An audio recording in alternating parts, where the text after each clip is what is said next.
You're single and living alone in a huge house. Of course the family should be able to use it, right? My younger sister, Kristen, said it without a shred of guilt, as if it were the most obvious thing in the world. Amid the clinking of champagne glasses and the cheerful laughter of relatives, her words reached my ears with a chilling clarity. Today was my 30th birthday.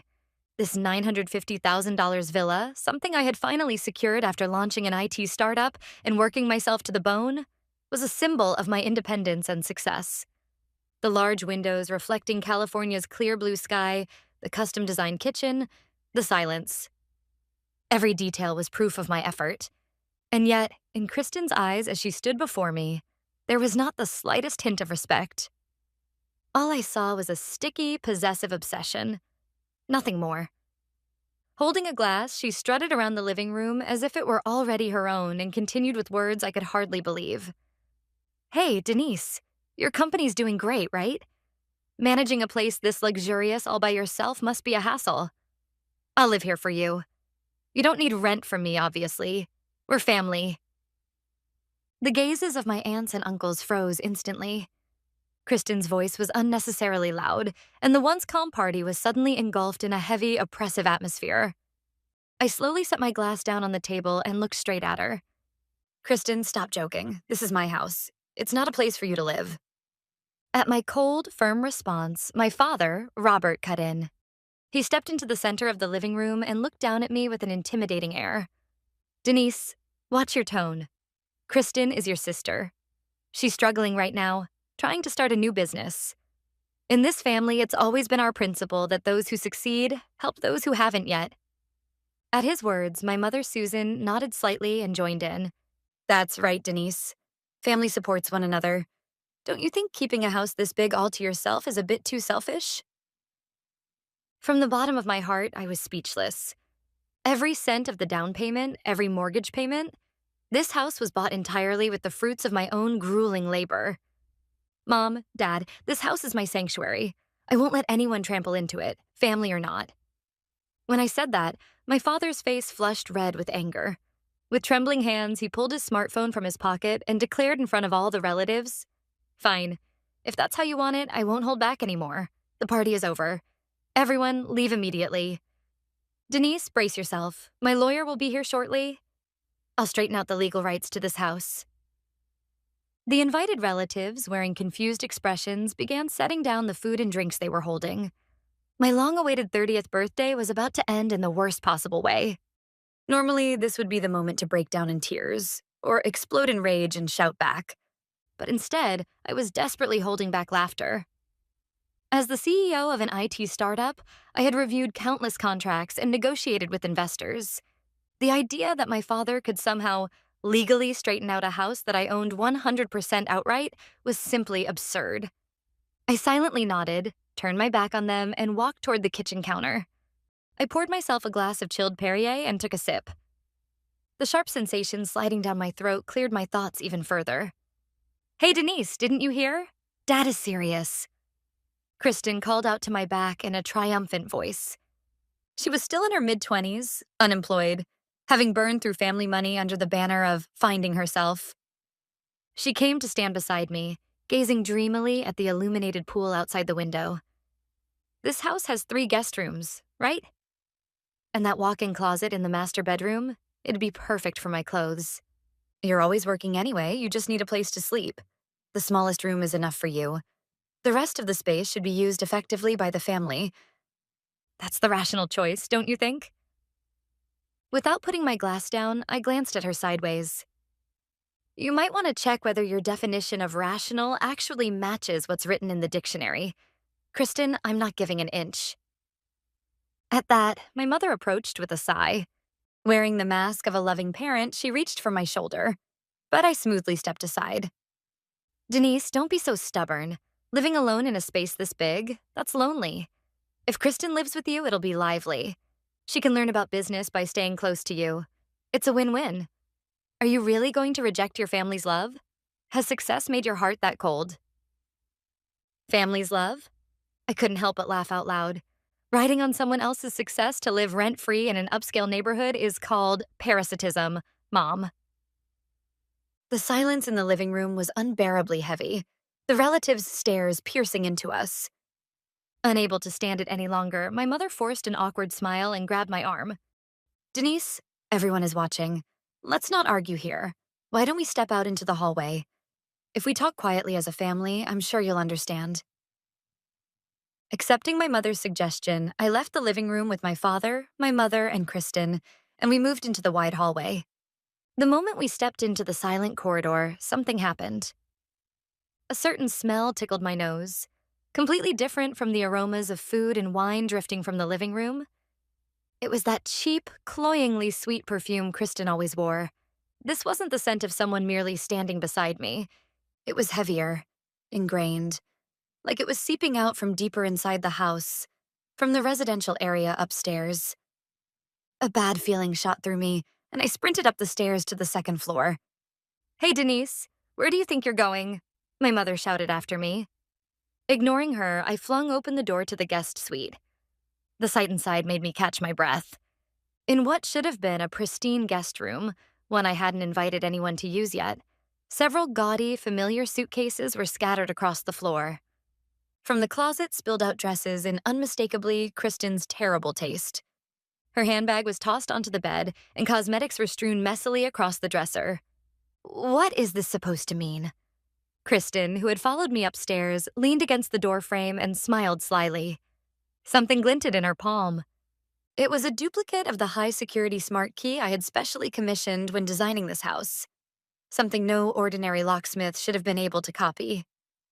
"Surprised?" she said smugly. "Dad helped me make it while you were away on a business trip to San Francisco. Leaving one of your keys at Mom and Dad's place was your fatal mistake. I figured it was basically a sign saying, 'Family can use it freely,' so I happily took you up on it." She showed no shame at all. If anything, she puffed up as if playing the role of the clever little sister. My father and mother caught up moments later, making no attempt to hide anything. "Denise, don't make such a scary face," my father said casually as he walked past me and sat down on the luxurious leather sofa in the guest room. "It's basic risk management for parents to have a spare key to their daughter's house. What if you collapsed? What if there was a fire? We're always worried about you." "Worried?" I sneered. "That's hard to believe. Bringing in luggage without my permission and occupying my private space? Is that what you call risk management?" I threw open the closet door. Where my business suits should have been were Kristen's flashy party dresses and piles of shoes I didn't even know the origin of. "This is practically theft. Kristen, pack your things and leave immediately. Otherwise—" "Otherwise what?" Kristen shrieked. "You're always like this, Denise. Acting like you're the only special one. You think you built your company all by yourself? Dad raised you strictly when you were little, didn't he? Mom cooked healthy meals to support you, didn't she? And this is how you repay them, refusing to lend one room? As a human being, you're beyond saving." My mother wrapped an arm around Kristen's shoulders and looked at me with the eyes of someone watching a tragic heroine. "Denise, you see, Kristen is preparing to launch a new apparel brand using this house as her base. Having an address in such an upscale neighborhood will earn her credibility with business partners. Do you really have the right to crush your sister's dream?" Every single one of them genuinely believed my house was shared family property. In their minds, my success equaled the family's collective victory, an utterly misplaced logic. My anger faded, replaced by a certain clarity. Words would never reach these people. Neither logic nor emotion would survive their filter of greed. They would all be twisted into the selfish refusal of an ungrateful daughter. "Fine," I said quietly. "Didn't you say you called a lawyer, Dad? Then let's discuss this thoroughly, with a third party present." "You should have said that from the start," my father replied, nodding in satisfaction. "I've already called my friend, Attorney Morris. He specializes in real estate disputes. He'll give you a proper lecture on how legally meaningless your possessiveness really is." I took out my phone and checked the screen. Dozens of notifications stared back at me. Alerts from the hidden cameras installed throughout the house, going back several days. Yes, I already knew. While I was away on business, they had entered my house repeatedly, lounged on my bed, and helped themselves to expensive vintage bottles from my wine cellar. The reason I had deliberately invited the entire family to this housewarming party was for this very moment. "Hey, Kristen, That spare key you found at Mom and Dad's. Did you really think I'd simply forgotten it there by accident? At my cold question, Kristen's triumphant smile froze instantly. What are you talking about? It's your fault for leaving it there.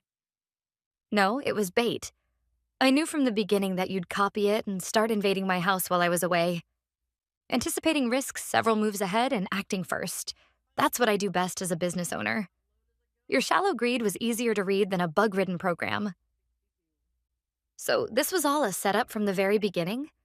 My father pointed at me with a trembling finger, his voice shaking with rage.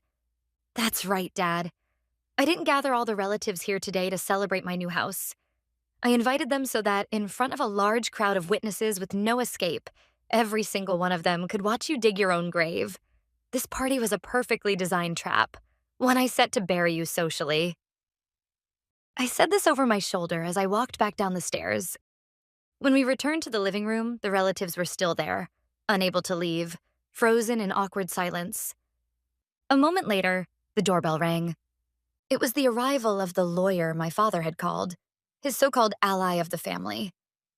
But almost at the same time, I completed a certain operation on my smart device. When the front door opened, Morris, my father's longtime friend and attorney, stood there. Well, Robert, calling me out on your daughter's birthday night? This doesn't sound like a peaceful situation. Morris set his briefcase down with practiced ease, glanced briefly over the relatives gathered in the living room, and finally turned a cold gaze on me. My father rushed up to him as if he had been waiting all along and clapped him on the shoulder. You came, Morris. As you can see, my daughter is behaving in an utterly inhumane way toward her own family. I want you to clarify the ownership of this house and proceed with the legal steps necessary so the family can rightfully use it. Morris addressed me in a tone one might use to lecture a poorly behaved child. Denise, I've heard the situation from your father. You're single, and hoarding such an enormous asset while denying access to family members in need could be interpreted as contrary to the law. Let's resolve this amicably. We'll draft a contract recognizing certain rooms as Kristen's residence and place of business. That would be best for everyone. Without even glancing at the documents he tried to present, I checked the time. Mr. Morris, I appreciate your professional advice, but before drafting any contracts, it seems there's a physical problem that needs to be addressed first. A physical problem? The moment Morris frowned, a sharp siren sliced through the stillness of the night, growing louder by the second. One car, then another. Blue and red warning lights flooded the large windows this villa was so proud of. What is this? What's going on? My father shouted, rushing to the window. Outside, 3 police cars had blocked the driveway, and armed officers were stepping out. Denise, don't tell me you called the police, my mother asked in a trembling voice. Yes, I reported suspected trespassing and unlawful occupation of assets. A police officer knocked on the front door. I calmly opened it and welcomed 2 officers inside.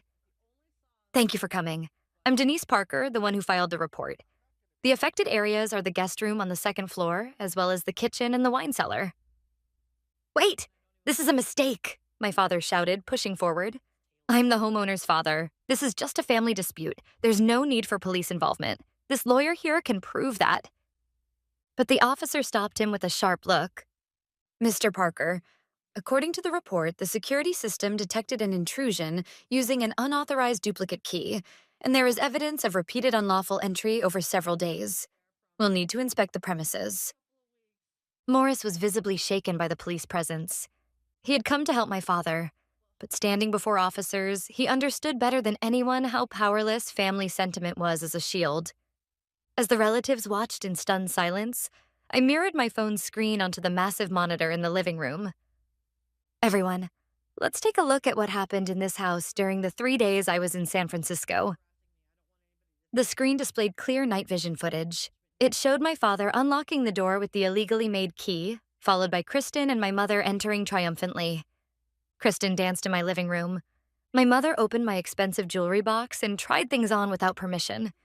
My father carried bottles worth thousands of dollars each out of my wine cellar. Then the audio recording played.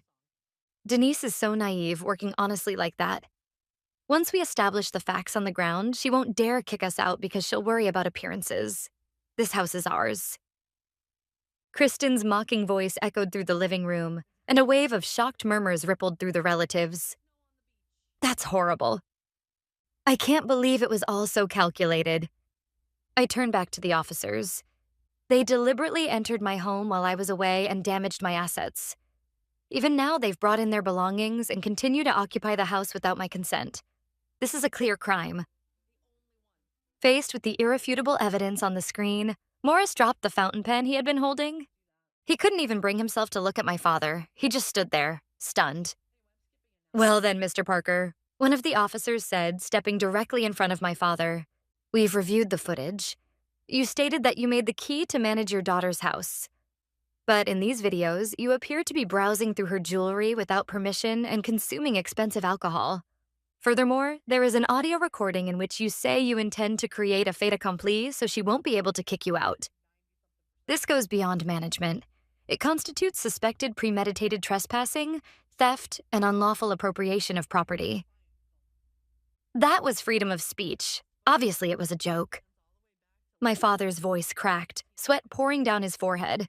He looked desperately to Morris, the attorney, for help, but Morris had already closed his briefcase and stepped back. Robert, I'm sorry, but in this situation, there's nothing I can do, Morris said quietly. Before any legal advice can even be given, clear evidence of criminal activity has been made public. If I stay here any longer, my own law license could be at risk. With those words, the family's last remaining shield vanished. Next, an officer stopped Kristen, who was coming down the stairs clutching her belongings. Miss, what's inside that bag? What do you mean? Obviously my clothes. Are you saying staying at my sister's house is a crime? She tried to bluff as usual, but when the officer asked her to open the bag, her hands began to shake violently. Inside were branded accessories taken from my closet and several unopened high-end cosmetics. These were supposed to be gifts. Denise is single and has more than she could ever use. The bags would be happier if I used them. One of my aunts finally snapped. How shameless can you be, Kristen? Have you ever once thought about how hard Denise worked to build this life? The officers continued methodically. Denise, we'll proceed with filing the formal report. Please submit records showing how the duplicate key was made without authorization, along with the timestamps of the intrusions. Yes, the smart lock access logs and the full set of cloud-stored surveillance footage are already prepared for transfer to the police server. As I operated my device, the data synchronized instantly with the officer's tablet. As the CEO of an IT startup, my home security was built on a level far beyond that of an ordinary household. This is flawless evidence, the officer said, nodding. Based on trespassing, theft, and property damage, and considering the total value of the losses, this may qualify as a felony, not a misdemeanor. Robert, Susan, and Kristen, you are to vacate this property immediately. Any resistance will result in arrest on the spot. This can't be happening. It's already night. We have nowhere to go. My mother collapsed into tears, but the officers showed no mercy. The moment you entered without the owner's consent, this ceased to be your home. Prosecutors will review the case and issue arrest warrants shortly. Until then, reflect carefully on the seriousness of your actions. Under the relatives' contemptuous stares, my father, my mother, and Kristen were escorted toward the front door. Kristen screamed until the very end, "This is all your fault, Denise. You're just cheap." Her voice was swallowed by the wail of police sirens as the patrol cars pulled away. After the storm passed, only silence remained in the living room, along with the relatives' deep, weary sighs. When the red lights finally disappeared into the distance, I exhaled slowly and turned to face them. They were my aunts, uncles, and cousins, people who lived in society with basic decency. Unlike my parents. I'm truly sorry. You came here today to celebrate my 30th birthday and my new home, yet you had to witness something so ugly. But please understand this one thing. I invited you here because I wanted the truth to be seen openly, not handled in secret. My uncle stepped forward and gently patted my shoulder. You don't need to apologize, Denise. If anything, forgive us for not realizing how much you were carrying alone. I never imagined Robert had become so greedy. Your decision was the right one. What they did is unforgivable, not just as family, but as human beings. The others echoed their support. Threatening you with a lawyer, no real parent would do that. If you ever need help, Denise, call us anytime. We're on your side. One by one, they left with words of encouragement. When the last person closed the door, I stood alone in the center of my spacious living room and looked around again. Kristen's luggage scattered about, the wine my father had drained, the traces of where my mother had rummaged through my belongings. Well then, time to start cleaning, physically and legally. I opened my banking app on my phone. Every month, automatic payments had been deducted from my account for my father's luxury sedan and my mother's SUV. Gifts from a successful daughter, paid out of goodwill. That goodwill was now completely gone. Without hesitation, I canceled every single automatic payment. The next morning, I received a call from the officer who had handled the case. Denise, the review of the evidence is complete. The prosecutor has determined that this case qualifies as malicious residential trespassing and premeditated theft. Arrest warrants for your father, your mother, and Kristen will be formally issued today. Strangely, I felt no sadness when I heard those words. What I felt instead was a cold, clinical sense of completion. The same feeling I get when a difficult project is finally, decisively finished. 3 days later, I was in my company office watching a certain video my lawyer had sent me. It was footage of my family being arrested in front of their house. As neighbors gathered to see what was happening, my father, Robert, was being handcuffed, shouting over and over, "This is my daughter's harassment. I'm innocent." My mother, Susan, collapsed in tears, covering her face, while Kristen thrashed wildly, resisting the officers with her hair in disarray. The people who had once seen me as nothing more than a wallet or a safety net were now facing the consequences of their own crimes. That scene was the best birthday present I could have asked for. That afternoon, accompanied by my lawyer, I went to the detention center's visiting room. I wasn't there to offer forgiveness. I was there to deliver an ultimatum. Behind the thick acrylic partition, my father looked shockingly aged after only a few days. The styling product that once kept his gray hair immaculate was gone, and he was still wearing a shirt torn during his resistance to arrest. The moment he saw me, he shouted, "Denise, what have you done? What did you tell the police? Withdraw the charges immediately. This is a family matter, isn't it? We just visited your house, that's all." His eyes, swollen from crying, pleaded with me. Kristen is so remorseful now. She's still young. If she gets a criminal record, what will happen to her life? Are you really going to send your own sister to prison? I stared straight into his eyes through the acrylic barrier. You still don't understand. I didn't call the police because you visited. I did it because you systematically tried to destroy my life, my work, and my privacy. Before worrying about Kristen's future, why didn't you stop her when she tried to steal tens of thousands of dollars worth of items from my closet? That's because she wanted them. As her sister, it was only natural for you to give them to her. That single word, natural, extinguished the very last trace of attachment I had left. Natural. That word is what brought you here. Before I turned 30, did you ever once say happy birthday to me? When I built a $950,000 house, did you ever acknowledge the effort it took? All you ever calculated was how much easier and more luxurious your lives would become. I stood up and straightened the collar of my coat. I've stopped paying the loans. Your cars will be repossessed as early as tomorrow. I will never be your safety net again. Wait, Denise. Ignoring my father's desperate scream, I left the visiting room without looking back. Outside, the sun was dazzling. I felt light, like a burden I had carried for 30 years had finally fallen away. A few days later, I returned to my villa. The chaos of that night had been completely erased by professional cleaners. In addition to the existing smart locks, I installed a state-of-the-art vein authentication system on the front door. The windows were upgraded to the highest level of bulletproof and anti-intrusion glass, and AI-powered motion detection cameras now monitored the property 24/7. I also obtained a temporary restraining order barring my entire family from coming within 500 yards of me. They would never again enter my field of vision.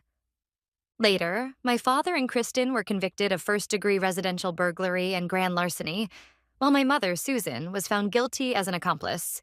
Because it was their first offense and they accepted the restitution I demanded, they avoided prison and received suspended sentences. However, their lives were permanently branded with the words convicted and criminal record, marks that are fatal in society. A According to relatives, they were forced out of the house they'd lived in for years and now reside in a damp, thin walled apartment in the suburbs, constantly blaming one another. They went around crying to everyone that Denise abandoned us, but not a single relative believed them. Every one of them had witnessed what truly happened in my home that day. With criminal records stamped on their resumes, they couldn't find stable work. Now they spend their days doing manual labor at a local warehouse, bundled in thermal gear, hauling cardboard boxes from morning till night. Outside my window, the same beautiful California starry sky as last year stretches endlessly overhead. Alone, but never lonely, I quietly raise my glass in the silence. To my 31-year-old self. Cherish this greatest gift of all, freedom. What I gained on my 30th birthday wasn't a $950,000 villa. It was my own life that no one will ever threaten again.